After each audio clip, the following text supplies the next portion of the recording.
আসসালামু আলাইকুম ওরহমতুল্লাহ বারাকাতু। আলহামদুলিল্লাহ ওয়াসালাতু ওয়াসালামু আলা রসুলিল্লাহ আম্মা বাদ। সুপ্রিয় শ্রোতা মণ্ডলী, আপনাদেরকে আমাদের আকীদা পাঠের আয়োজনে স্বাগতম। আপনাদের সাথে আছি আমি তাওহিদুল ইসলাম। আমরা ইমাম মোহাম্মদ বিন আব্দুল ওয়াহাব আন-নাজদি রহিমাহুল্লাহর লিখা প্রসিদ্ধ আকীদা গ্রন্থ কিতাবুত তাওহীদের ধারাবাহিক আলোচনা করে আসছি। আজকে আমরা 13তম অধ্যায় নিয়ে আলোচনা করব ইনশাআল্লাহ। এই 13তম অধ্যায়টি হচ্ছে বাবু লা ইউযবাহু লিল্লাহি বিমাকানিন ইউযবাহু ফীহি লিগাইরিল্লাহ। অর্থাৎ যে স্থানে আল্লাহ ছাড়া অন্য কারো উদ্দেশ্যে পশু জবাই করা হয় সেই স্থানে আল্লাহর উদ্দেশ্যে কোনো কিছু জবাই করবে না। এ ব্যাপারে কোরআনুল কারিমে এবং হাদিসে কি বলা আছে এবং এই বিষয়টি নিয়ে আমাদের আকীদা কেমন হবে, এই অধ্যায় শেষে আমরা ইনশাল্লাহ শিখব, জানব। আমরা সরাসরি চলে যাচ্ছি আমাদের মূল আলোচনায়। আল্লাহ রাব্বুল আলামিন তিনি নবী সাল্লাল্লাহু আলাইহি ওয়াসাল্লামকে উদ্দেশ্য করে সূরা তাওবার 108 নম্বর আয়াতে বলছেন, লা তাকুম ফিহি আবাদা, তুমি হে নবী আপনি কখনো সেখানে দাঁড়াবেন না। এই আয়াতের আগের আয়াতেই আমরা দেখি 107 নম্বর আয়াতে মসজিদে দারারের বিষয়ে আল্লাহ রাব্বুল আলামিন নবী সাল্লাল্লাহু আলাইহি ওয়াসাল্লাম কেমনটা আদেশ করেছেন। মসজিদে দারারের ঘটনা যেটা আমরা সবাই জানি, মদিনার কিছু মুনাফিক তারা এই মসজিদটি তৈরি করেছিল মুসলমানদের মধ্যে দ্বন্দ্ব বিবাদ এবং ষড়যন্ত্র করার কাজেই। তা আল্লাহ রাব্বুল আলামিন এমন একটি জায়গায় নবী সাল্লাল্লাহু আলাইহি ওয়াসাল্লামকে দাঁড়াতে নিষেধ করেছেন, থাকতে নিষেধ করেছেন, অবস্থান করতে নিষেধ করেছেন। এটার মাধ্যমে আমাদের একটা মূল নীতি শিক্ষা দিচ্ছেন। যেই জায়গাগুলোতে মুসলমানদের জন্য ষড়যন্ত্র করা হবে, মুসলমানদের ক্ষতির জন্য করা হবে, এমন জায়গাগুলোতে আমাদের থাকা যাবে না, অবস্থান করা যাবে না। এবং বিষয়টা আমরা পরবর্তী একটি হাদিসের মাধ্যমে আরো বেশি স্পষ্ট হব। হাদিসটি সাবিত বিন দাহাক রাদিয়াল্লাহু আনহু থেকে বর্ণিত। তিনি বলছেন, নাযারা রাজুলুন আইয়ান হারা ইবিলান বিবাওয়ানা। এক লোক সে মানত করেছে বাওয়ানা নামক স্থানে একটি উট সে জবাই করবে, কুরবানি করবে।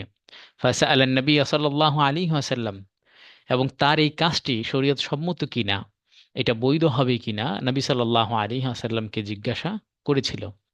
ফাকালা, তখন নবী সাল্লাল্লাহু আলাইহি ওয়াসাল্লাম তাকে উত্তর সরাসরি না দিয়ে তিনি তাকে বলছেন, হাল কানা ফিহা ওয়াসানুম মিন আওসানিল জাহিলিয়া ইউআবাদ।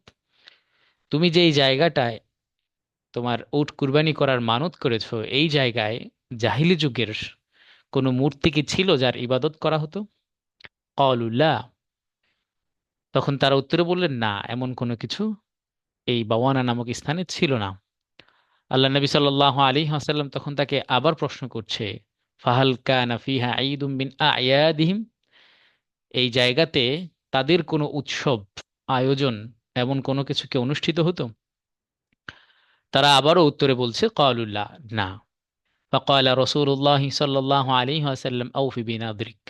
তখন আল্লাহ নবী সাল্লাল্লাহু আলাইহি ওয়াসাল্লাম যখন নিশ্চিত হলো এই জায়গাটাতে বিধর্মীদের কোনো কিছু হয় না এবং এই জায়গাটা বিধর্মীদের কোনো উৎসবের জন্য নির্দিষ্ট না, তখন নবী সাল্লাল্লাহু আলাইহি ওয়াসাল্লাম তাকে বলছেন, আউফি বিনাদরিক, তুমি তোমার মানত পূরণ করো। ফাইন্নাহু লা ওয়াফা আলি নাযরিন ফি মাসিয়াতিল্লাহ, আল্লাহর অবাধ্যে যেই মানত করা হয় এটার কোনো পূর্ণ করার প্রয়োজন নেই। ওয়ালা ফি মা লা ইয়ামলিকু ইবনে আদম, এবং ইবনে আদম যেই বিষয়ের ক্ষমতা রাখে না তেমন বিষয়ে মানত প্রযোজ্য না। এই আয়াত এবং হাদিস থেকে আমরা অনেকগুলো বিষয় শিখতে পাচ্ছি। প্রথমত, আমরা লা তাকুম ফিহি আবাদা এর সংক্ষিপ্ত তাফসির অথবা আমরা এর প্রেক্ষাপটটা জেনেছি। দ্বিতীয়ত, দুনিয়াতে যেমন পাপের প্রভাব পড়তে পারে, ঠিক একইভাবে আল্লাহ রাব্বুল আলামিনের আনুগত্যের কল্যাণময় প্রভাবও পড়তে পারে। তৃতীয়ত, দুর্বুদ্ধ দূর করার জন্য কঠিন বিষয়কে স্পষ্ট ও সহজ বিষয়ের দিকে নিয়ে যাওয়া যায়, এর যেটা আমরা হাদিসের মাধ্যমে দেখলাম। চতুর্থত, প্রয়োজন অনুসারে মুফতি যাকে কোনো কিছু জিজ্ঞাসা করা হবে সে তার ওই উত্তর দেওয়ার ক্ষেত্রে সুবিধার্থে আরো বিস্তারিত প্রশ্ন করে বিষয়টি সম্পর্কে জিজ্ঞাসা করতে পারেন, যেমনটি আল্লাহ রাসূল সাল্লাল্লাহু আলাইহি ওয়াসাল্লাম করেছেন। পঞ্চম, মানতের মাধ্যমে কোনো স্থান খাস খাস করা, নির্দিষ্ট করা, এটা দোষের বিষয় নয়, যদি তাতে শরীয়তের কোনো বাধা বিপত্তি না থাকে।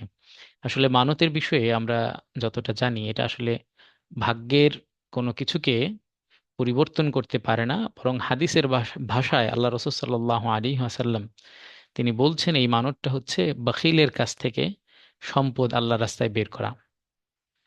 6 নাম্বার, আমরা যে শিক্ষাটা দেখি, জাহিলি যুগের মূর্তি থাকলে তা দূর করার পরেও ওই জায়গাতে কোনো রকমের মানত করা যাবে না, এটা নিষেধ। জাহিলি যুগের কোনো উৎসব বা মেলা কোনো স্থানে অনুষ্ঠিত হয়ে থাকলে তা বন্ধ করার পরেও সেখানে মানত করা নিষিদ্ধ। এসব স্থানের মানত পূরণ করা জায়েজ নয়। কেউ যদি এমন কোনো স্থানে কোনো রকমের মানত করে, এটা পূরণ করা জায়েজ নয়, কারণ এটা হচ্ছে পাপের কাজ বা অপরাধমূলক কাজের মানত। 9 নাম্বার, মসজিদদের উৎসব বা মেলার সাথে কোনো কাজ সাদৃশ্যপূর্ণ ও সামঞ্জস্যশীল হওয়ার ব্যাপারে খুব সাবধান থাকতে হবে। 10 নাম্বার, পাপের কাজে কোনো মানত করা যাবে না। এবং সর্বশেষ এই অধ্যায়ের 11 নাম্বার শিক্ষা হচ্ছে, যে বিষয়ের উপর আদম সন্তানের কোনো হাত নেই সে বিষয়ে মানত পূরণ করা যাবে না। তো আমরা আহ, যেই স্থানে আল্লাহ রাব্বুল আলামিন ছাড়া অন্য কারো উদ্দেশ্যে কোনো কিছু জবাই করা হয়, সেই স্থানে আল্লাহর জন্য কোনো কিছু জবাই করতে পারবো না। পাশাপাশি আমাদের মানতটা কিভাবে আমরা করব, এই অধ্যায়ের মাধ্যমে আমরা বিস্তারিত শিখে নিয়েছি। এতক্ষণ যাবত যারা আমাদের সাথে ছিলেন সকলকেই অসংখ্য ধন্যবাদ।